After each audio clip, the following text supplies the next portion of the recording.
কোরআনের ৯৭ নম্বর সূরা অর্থাৎ সূরা আল কদরে রা অক্ষরটি এসেছে মোট ১০ বার।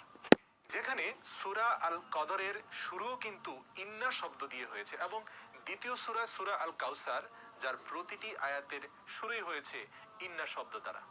এই দুইটা সূরার মাঝে ইন্না দিয়ে শুরু হয়েছে এমন আয়াতের সংখ্যাও মোট ১০। এছাড়াও সূরা আল কদর এর শেষ আয়াত থেকে নিয়ে সূরা আল হবেন বিশ্বের সবচেয়ে শক্তিশালী সুপার কম্পিউটারের থেকেও আরো অত্যাধুনিক এবং আরো শক্তিশালী গাণিতিক কোডিং রয়েছে সূরা আল কাউসারের মধ্যে। পবিত্র কোরআনের এই একটি সূরা পৃথিবীর সকল সুপার কম্পিউটারকেও ফেল করবে। বর্তমান বিশ্বের সবচেয়ে শক্তিশালী সুপার কম্পিউটার ২০ সেকেন্ডে ২ লাখ ট্রিলিয়ন গণনা একাই করে ফেলতে পারে এবং গবেষকরা বলছেন ১০০ জিবি স্পিডে ডেটা ট্রান্সফার করার ক্ষমতা রয়েছে এই সুপার কম্পিউটারে। তবে কোরআনে পাকের মধ্যে সূরা আল কাউসারে বিদ্যমান গাণিতিক কোডিং এর সামনে এই অত্যাধুনিক সুপার কম্পিউটার কিছুই না। সূরা আল কাউসার হলো কোরআনুল কারীমের সবচেয়ে ছোট সূরা। দর্শক, আপনি জেনে অবাক হবেন যে কোরআনের এই ছোট্ট সূরা সূরা আল কাউসারের মধ্যে ১০ সংখ্যার এমন এক গাণিতিক কোডিং রয়েছে যার সামনে এই বিস্ময়কর সুপার কম্পিউটার কিছুই না। কোরআনের এই ছোট্ট সূরাটিতে মোট ১০টি শব্দ রয়েছে, ১০টি অক্ষর রয়েছে। তেমনি দ্বিতীয় আয়াতেও অক্ষরের সংখ্যা মোট ১০টি এবং শেষ আয়াতেও ১০টি অক্ষর রয়েছে। যে সকল অক্ষর বা হরফ এই সূরার মধ্যে মাত্র একবার করে এসেছে তার সংখ্যাও ১০। এই সূরাটির মধ্যে যে অক্ষরটি সবচেয়ে বেশিবার এসেছে সেটি হচ্ছে আলিফ, যা মোট ১০ বার এসেছে। এই সূরাটির প্রত্যেকটি আয়াতের শেষ হয়েছে একটি অক্ষর দ্বারা, সেটা হচ্ছে আরবি হরফ র, যা আরবি হরফ সমূহের মধ্যে ১০তম হরফ। কোরআনের যে সকল সূরা এই র অক্ষর দ্বারা শেষ হয়েছে তার সংখ্যাও ১০, যার মধ্যে সূরা আল কাউসার সর্বশেষ সূরা। এই সূরাটি ৩টি আয়াতের প্রত্যেকটি আয়াতের দ্বিতীয় শব্দটির শেষ অক্ষর হচ্ছে কাফ এবং এই কাফওয়ালা ৩টি শব্দের মোট হরফের সংখ্যাও মোট ১০। যেমনটা আগে বলা হয়েছে যে এই সূরাটির প্রতিটি আয়াতের দ্বিতীয় শব্দের শেষে কাফ হরফটি রয়েছে এবং প্রতিটি আয়াতের শেষ অক্ষর হচ্ছে র। এবার বোঝার বিষয় হচ্ছে এই যে কাফ অক্ষরটির সংখ্যাগত মান হচ্ছে ২০ এবং রা অক্ষরটির সংখ্যাগত মান হচ্ছে ২০০। এখন আমরা যদি ২০০কে ২০ দ্বারা ভাগ করি তাহলে ভাগফল হবে ১০। কোরআনের সকল সূরার মতো সূরা আল কাউসারের শুরুতেও বিসমিল্লাহির রহমানির রহিম আছে। দেখা যায় বিসমিল্লাহির রহমানির রহিম এই বাক্যটির মোট অক্ষরসমূহের মাঝখানে র হরফটি রয়েছে যার সিরিয়াল হচ্ছে ১০তম, যেখানে বিসমিল্লাহ শব্দের মধ্যে হরফের সংখ্যাও ১০।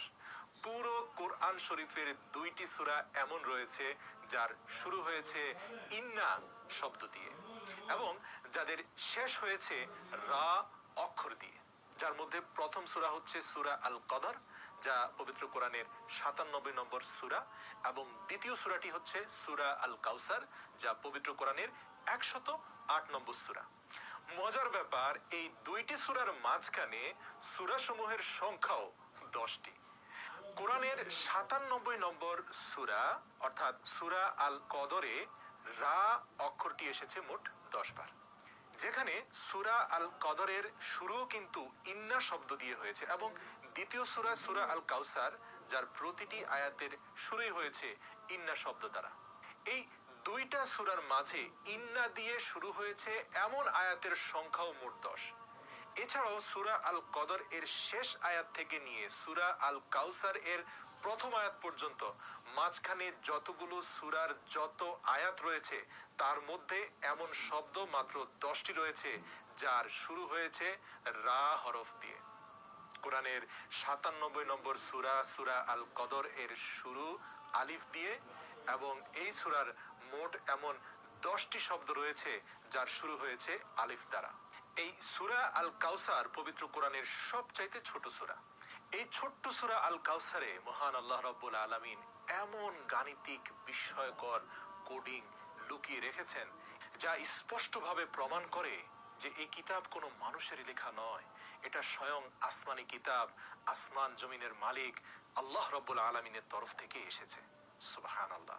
যিনি এই ছোট্ট একটি সূরার মধ্যে এত নিখুঁত গাণিতিক বিন্যাসের সাথে শব্দগুলোকে বিন্যস্ত করেছেন, যার সমাধান এই দুনিয়ার সবচাইতে শক্তিশালী সুপার কম্পিউটারও করতে পারেনি। এখন আপনি ভাবেন যে এটা তো কোরআনের সবচেয়ে ছোট সূরা ছিল, তাহলে কোরআনের অন্য বাকি এত বড় বড় সূরাগুলোর মাঝে কত গাণিতিক ক্যালকুলেশন রয়েছে। নিশ্চিতভাবে আপনার বিবেক কাজ করা বন্ধ করে দিবে যদি আপনি এই বিষয়ে ভাবতে শুরু করেন। এজন্যই আল্লাহ তাআলা পবিত্র কোরআনে মাজিদে বলেন, আমি আমার বান্দার প্রতি যা কিছু নাজিল করেছি, যদি তোমাদের এর মাঝে কোনো সন্দেহ থাকে তাহলে এর মতো করে এমনই একটা সূরা বানিয়ে নিয়ে আসো না।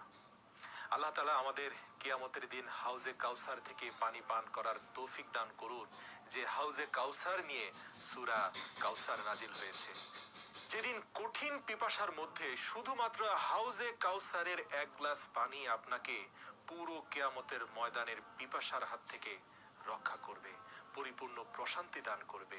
সেই হাউজে কাউসারের মালিক মুহাম্মদুর রাসূলুল্লাহ সাল্লাল্লাহু আলাইহি ওয়াসাল্লামের সাথে আমাদের দিদারের তৌফিক দান করুক, এবং শেষ বিচারের দিন যেন আমরা এই কাউসারের মালিকের কাছ থেকে শাফায়াত পেতে পারি, সেই তৌফিক যেন আল্লাহ আমাদেরকে দান করে।